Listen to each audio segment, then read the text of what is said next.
I just returned from riding the brand new 2024 Royal Enfield Himalayan in the actual Himalayas, and it's a really great motorcycle. It's not perfect, but quite good. However, this fact puts me in a bit of a pickle. You see, I have a complicated history with the Royal Enfield Himalayan. But is it any good? No.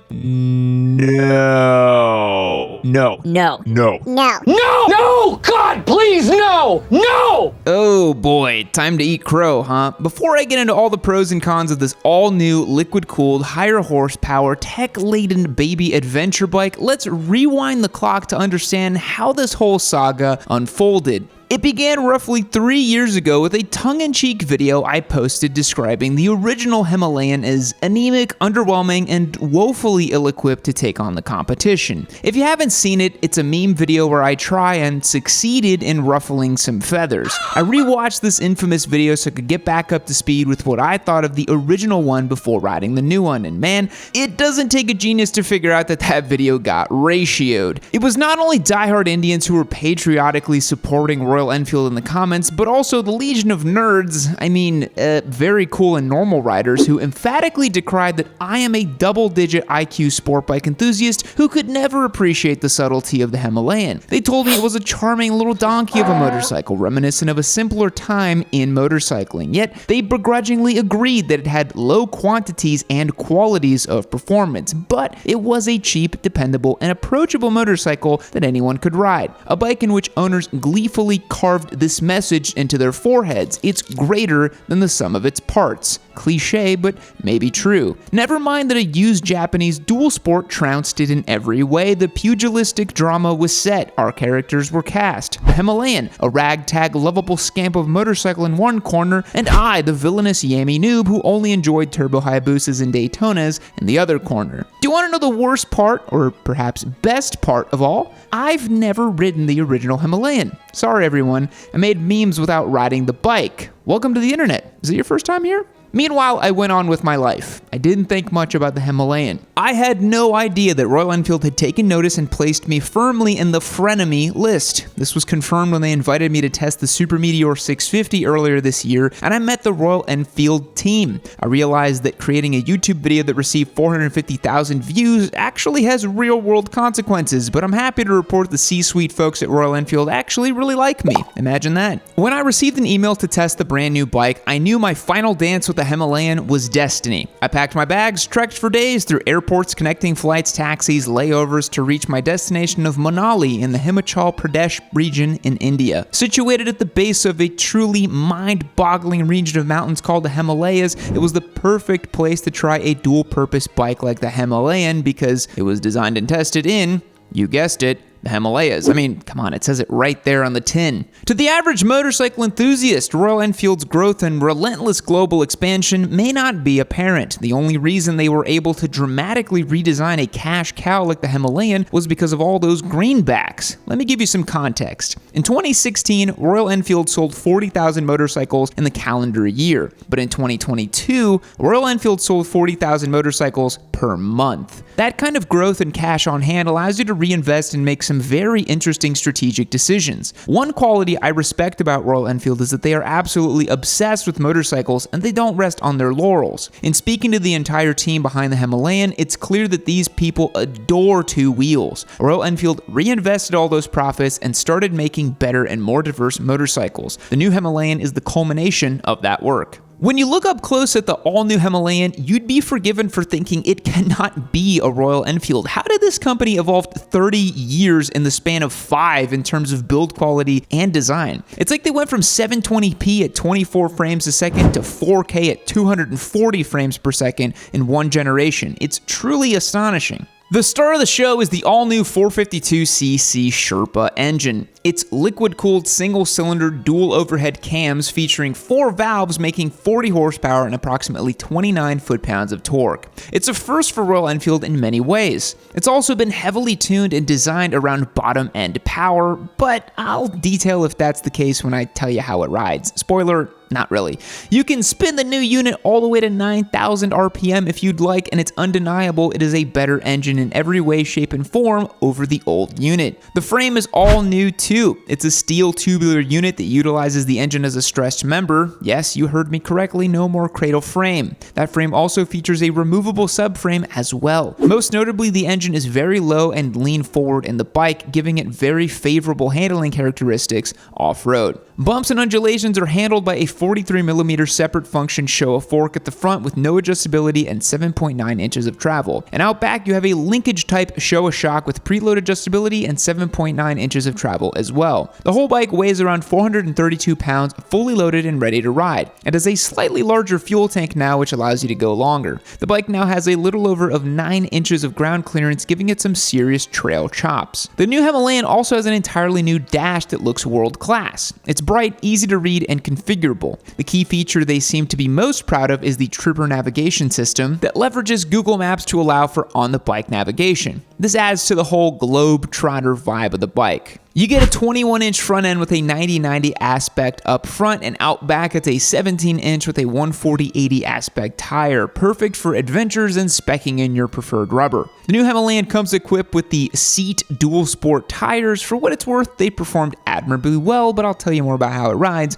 later on. One note, depending on the spec and trim, you can get your new Himalayan with tubed or tubeless wheels. I personally think for a long-distance adventure-style motorcycle that is going to see mostly tarmac, mixed roads, gravel, and forest roads, a tubeless setup makes the most sense. It's easier to fix a flat in a pinch, and you can still get some more aggressive rubber should you choose. A brand new 6-speed gearbox handles putting power out to the rear wheel, although for what it's worth, I never managed to click it up in the 6th gear on our tight, traffic-jammed Indian roads, and 1st gear is a bit of a crawler gear, so 2nd and 3rd are really the sweet spots. The bike also comes equipped from the factory with an adjustable seat height. You can go from 31.7 inches at its lowest all the way to 33.2 at its highest, with several steps in between. It's also clear that the geometry has been updated and changed over the previous model as well. The design language and build quality is all 2023 spec. This is unlike any Royal Enfield you are familiar with. And of course, I will address the elephant in the room for the spec sheet warriors. It's a 430-pound bike with 40 horsepower and a liquid-cooled single that has dual overhead cams and 4 valves. Am I supposed to be impressed, Yami? Isn't this just a weird, heavy DRZ 400 that's more touring biased? Isn't this motorcycle tech from 20 years ago? Are we supposed to think it's some sort of revelation? And this is where I have to start to agree with the commenters on the original Royal Enfield Himalayan meme video that I made. This bike is more than the sum of its parts, and it may not have any direct competitors, which I will also discuss later in the video. Oh, and one final note. Royal Enfield did not announce any pricing for this model. Cheeky, right?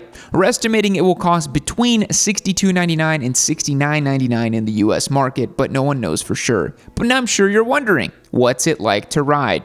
Swinging a leg over the Himalayan feels like phoning up an old friend. Everything is familiar, known, like an old pair of jeans. Other than the switch to turn the bike on, everything falls to hand and feet very nicely. It's a thin motorcycle with an extra emphasis on ease of riding. Thousands and thousands of people will go and explore some trails for the first time with this thing, so it better be friendly. This ease of riding, the accessibility of this bike, and the friendliness of it will be a major theme, but also a bit of a downfall, in my opinion. When you fire up the Himalayan, you immediately realize it's different from all other Royal Enfields. The classic puttering of a low-compression air-cooled engine makes way for a sonorous, throaty idle of a proper single cylinder. The engineers configured the gearbox in such a way that you can hear much more induction noise. It has quite a throaty bark when you open it up. As you start to work your way through the control inputs and familiarize yourself with the throttle, clutch, shifter, front brake, and rear brake, you quickly see it's been thoroughly set up for newer riders. The clutch pull is light, the brakes are gentle, the gear shift is precise and engaging, and that throttle is very, very soft. Despite having ride modes including a performance mode, which up until recently on Royal Enfields meant that you just held it wide open for an indefinite amount of time, the bike's throttle is too soft. The first 5% of open throttle yields no feedback from the engine. You can actually flick the throttle slightly open over and over again, and the engine does nothing. I expect this sort of thing from a 4-door commuter car, not a motorcycle. For a 452cc single with 90% of its torque available under 3,000 RPM, there is a significant lack of snap from the bike. The Himalayan doesn't bite, it nibbles, rather meekly in my opinion. The engine still attempts to reflect some of the character and charm of Royal Enfield's other single cylinders, but it does so with much more panache and zest. I can forgive these issues since it's their first attempt at ride-by-wire, but then again, other issues started becoming apparent that became harder and harder to overlook. The issue I encountered most that only one other journalist also noticed was a persistent leaning out and stalling of the machine while already in motion and with the clutch out. Oh, why did it die? Let's see if I can turn it back on. That was weird. I captured the incident on camera several times on several bikes in several conditions, so it wasn't a one-off isolated issue, and it would be pretty irresponsible for me to not talk about it, so let me explain exactly how it failed. During off-road riding while in first or second gear, I would be rolling at roughly 2,500 to 3,500 RPM and I would let off the throttle. When getting back on the throttle, the bike felt like it was sucking down air but not providing any fuel or spark. The first bike I rode that exhibited this issue displayed a check engine light saying it detected a misfire. So the saga continues. I now have a check engine light and it said misfire detected, service immediately. And yeah, got a little misfire on the bike. I don't know if that's a Himalayan thing. I don't know if it's just this model. I think maybe the spark plug is bad, but that shouldn't happen. This only has 368 Ks on it. Once I rode two other models that all exhibited this issue, I realized it wasn't a one-off problem. The bike would regularly just flatline after not getting any fuel or spark, or would randomly kick back to life. Some other riders thought it might have been elevation issues, but given the bike is called the Himalayan, I assumed it would have been tuned or mapped for higher elevations, especially on a test ride. I don't think that excuse holds much water. Besides, higher elevation would just reduce power since there's less oxygen in the air available to combust in the chamber. It wouldn't cause the bike to stop supplying fuel or spark while already doing so. To me, it seemed like an electronics or fuel mapping issue. However, it could be that the actual kill switch was somehow being activated while riding, because it felt exactly like when you kill an engine while you're still rolling and then try applying throttle. I asked the engineers and the mechanics, and none of them could explain this phenomenon to me. In fact, in all of their testing, they never saw anything like it. I asked one of the test engineers to ride it and see how it felt, and he said it felt completely normal. I started to think I was going crazy until I got a clip of it happening on my GoPro where I could show proof. I'll show you that clip here. Fair warning, I was rather frustrated because it was stalling out constantly while I was riding. I don't know if it's just my Himalayan or what the hell's going on, but this bike, when you're in second gear, and you're above 3,000 RPM, should have plenty of power, should have no issues. Look at this. It's about to die, and it just dies. For whatever fucking reason, this thing just keeps dying on me, man. Why? I don't know.